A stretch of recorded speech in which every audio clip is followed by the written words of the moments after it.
नमस्कार, AB star news देख रहे हैं आप और अपना यूपी लेकर हाजिर हूं मैं आपके साथ सोहन सिंह।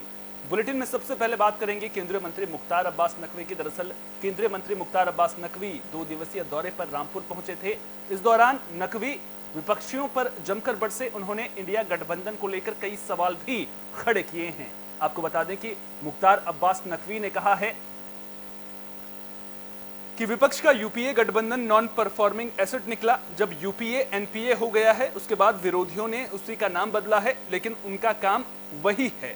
प्रधानमंत्री नरेंद्र मोदी के काम ने विपक्ष के कुनबे का गणित बिगाड़ दिया है। उन्होंने कहा कि विपक्ष ने नाम इंडिया रखा है, वो भी टुकड़े टुकड़े करके। इसलिए 2024 का चुनाव टुकड़े टुकड़े इंडिया वर्सेज अखंड भारत होगा।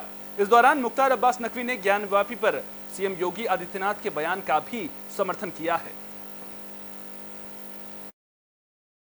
देखिए, मणिपुर हो या कहीं भी देश के किसी भी हिस्से में वहाँ के जो सौहार्द का ताना बाना है, सुरक्षा का ताना बाना है, अगर कोई भी ताकत नुकसान पहुँचाने की कोशिश कर रही है या करती है तो वो मानवता के मुल्क के का दुश्मन है। और इस दिशा में सरकार और जो एजेंसीज़ हैं वो मजबूती के साथ काम कर रही हैं और उस साजिश के तह तक जा रही हैं जो साजिश की इस तरह के षड्यंत्र और साजिश। हरियाणा में भड़की हिंसा को लेकर देश में उबाल देखने को मिल रहा है। देश में जगह जगह पर प्रदर्शन किए जा रहे हैं। यूपी में भी बजरंग दल और विश्व हिंदू परिषद का प्रदर्शन देखने को मिला है। फिरोजाबाद में भी प्रदर्शन देखने को मिला। बजरंग दल के कार्यकर्ताओं ने जुलूस निकाला, साथ ही जिहादियों का पुतला भी फूंका। बजरंग दल के कार्यकर्ताओं ने कहा कि मेवात में हिंदू संगठन परंपरागत यात्रा निकाल रहे थे, जिसमें एक समुदाय ने हमला किया, जिसमें बजरंग दल के 4 कार्यकर्ताओं और 2 पुलिसकर्मियों की मौत हुई थी। बजरंग दल के कार्यकर्ताओं ने एसपी सिटी ऑफिस में ज्ञापन सौंपा। ज्ञापन के जरिए मृतक कार्यकर्ताओं और पुलिसकर्मियों के परिवार को 1-1 करोड़ की सरकारी मदद, मामले की विस्तार से जांच कर दोषियों के खिलाफ कार्रवाई की भी मांग की गई है।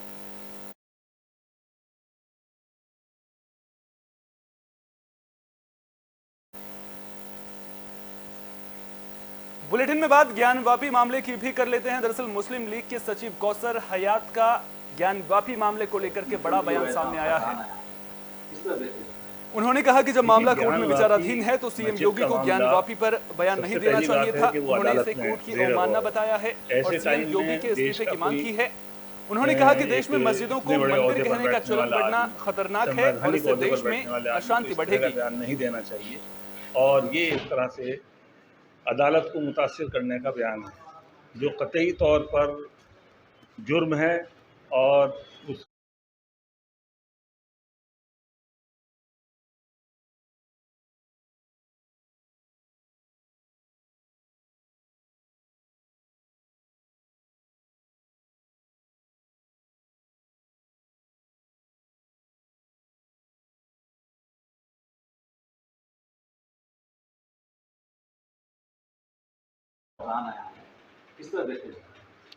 देखिए, ज्ञानवापी मस्जिद का मामला सबसे पहली बात है कि वो अदालत में ज़ेर गौर है। ऐसे टाइम में देश का कोई एक इतने बड़े ओहदे पर बैठने वाला आदमी, संवैधानिक ओहदे पर बैठने वाले आदमी को इस तरह का बयान नहीं देना चाहिए और ये एक तरह से अदालत को मुतासिर करने का बयान है जो कतई तौर पर जुर्म है और उस गैर कानूनी बयान है। एक चीफ मिनिस्टर की हैसियत से उन्हें सोचना चाहिए कि जो चीज़ अदालत के अंदर ज़ेर गौर है उसके अंदर वो इस तरह का बयान दे रहे हैं और तो बड़ा अफसोसनाक है। बुलेटिन में बात हाथरस की भी कर लेते हैं, जहां 11 जानलेवा बीमारियों को लेकर प्रशासन अलर्ट नजर आ रहा है। डीएम ने लोगों से अपील की है कि लोग स्वास्थ्य को लेकर सचेत रहें। साथ ही जिले में 3 चरणों में बीमारियों की रोकथाम के लिए कार्यक्रम का आयोजन किया जा रहा है। मिशन इंद्रधनुष 5.0 की शुरुआत 7 अगस्त से होगी, जिसके तहत जिले में सभी आंगनबाड़ी और प्राथमिक स्वास्थ्य और सामुदायिक स्वास्थ्य केंद्र पर बीमारी की रोकथाम को लेकर टीके लगाए जाएंगे। प्रशासन ने 5 साल तक के बच्चों और गर्भवती महिलाओं को टीकाकरण कराने की अपील की है। सरकार द्वारा 11 जानलेवा बीमारियों जैसे कि टीबी, पोलियो, डायरिया, न्यूमोनिया, काली खांसी, गलघोटू, टेटनस, हेपेटाइटिस बी, खसरा, रूबेला आदि, इनसे बचाव के लिए 3 चरणों में दिनांक 7 अगस्त 2023 से 12 अगस्त तक और 11 सितंबर से 16 सितंबर तथा 9 अक्टूबर से 14 अक्टूबर तक सघन मिशन इंद्रधनुष 5.0 का कार्यक्रम चलाया जाएगा। और इस कार्यक्रम में संडे को छोड़ के प्रत्येक दिन आंगनवाड़ी केंद्रों पे, पीएचसी, सीएचसी पे, जिला अस्पताल में बच्चों को टीके निःशुल्क लगाए जाएंगे। तो मेरा आप सबसे ये अनुरोध है कि आप इसका लाभ उठाएं और अपने बच्चों को प्रत्येक टीका लगवाएं, जिससे कि हमारे जो हाथरस के बच्चे हैं वो सुरक्षित। बुलेटिन में बात पीलीभीत की भी कर लेते हैं, जहां भारतीय किसान यूनियन का प्रदर्शन देखने को मिला है। आपको बता दें कि कार्यकर्ता के साथ अभद्रता का आरोप भारतीय किसान यूनियन ने लगाया है। भारतीय किसान यूनियन का कहना है कि किसान कार्यकर्ता के साथ अभद्रता करने वाले कोतवाल और सिपाही पर कोई कार्रवाई नहीं की गई है। आपको बता दें कि मामला घुकचिहाई थाने का है। मामले से नाराज संगठन के प्रदेश अध्यक्ष हरनाम सिंह ने चंदोखा गांव में महापंचायत की, साथ ही एडीजी से भी मामले की शिकायत की है। एडीजी ने मामले में कार्रवाई का आश्वासन दिया है। वो कोई जमीन है, वो जमीन पे किसी दूसरे का कब्जा है। जो आदमी कब्जा किए हुए था वो गया था बरेली कमिश्नरी में। अपर आयुक्त ने उनकी दलील को, उनकी अपील को खारिज कर दिया।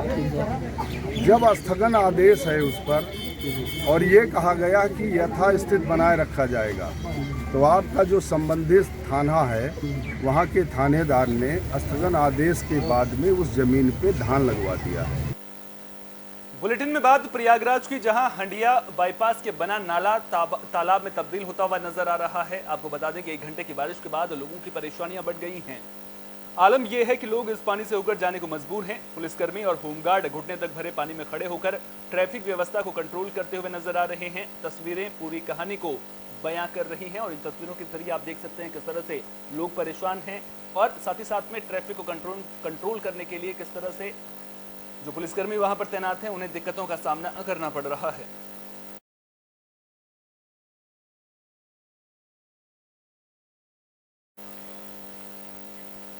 बुलेटिन में बात बागपत की भी कर लेते हैं, जहां एक किसान की हाई टेंशन बिजली लाइन की चपेट में आने से मौत हो गई है। जानकारी के मुताबिक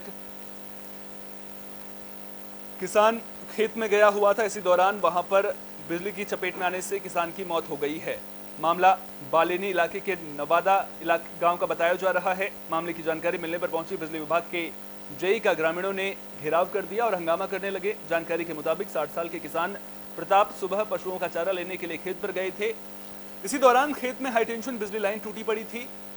जैसे ही किसान अपने खेत में गए, इसी दौरान वे हाई टेंशन बिजली लाइन की चपेट में आ गए, जिससे उनकी मौत हो गई। ग्रामीणों ने बताया कि यह तार काफी दिनों से जर्जर था। कल भी बिजली विभाग के कर्मचारी इस तार को जोड़कर गए थे।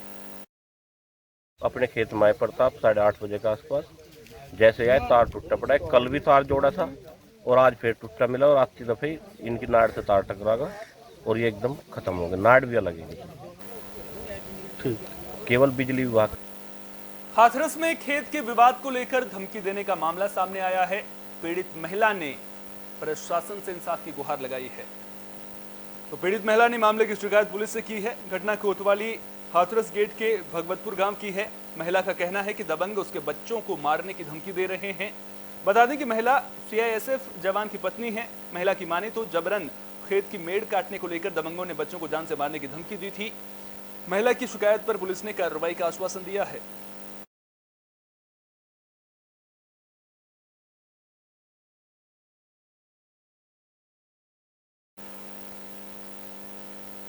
देश में चीनी की उत्पादकता बढ़ाने पर जोर दिया जा रहा है। कानपुर का राष्ट्रीय शर्करा संस्थान इस दिशा में काम करता हुआ नजर आ रहा है।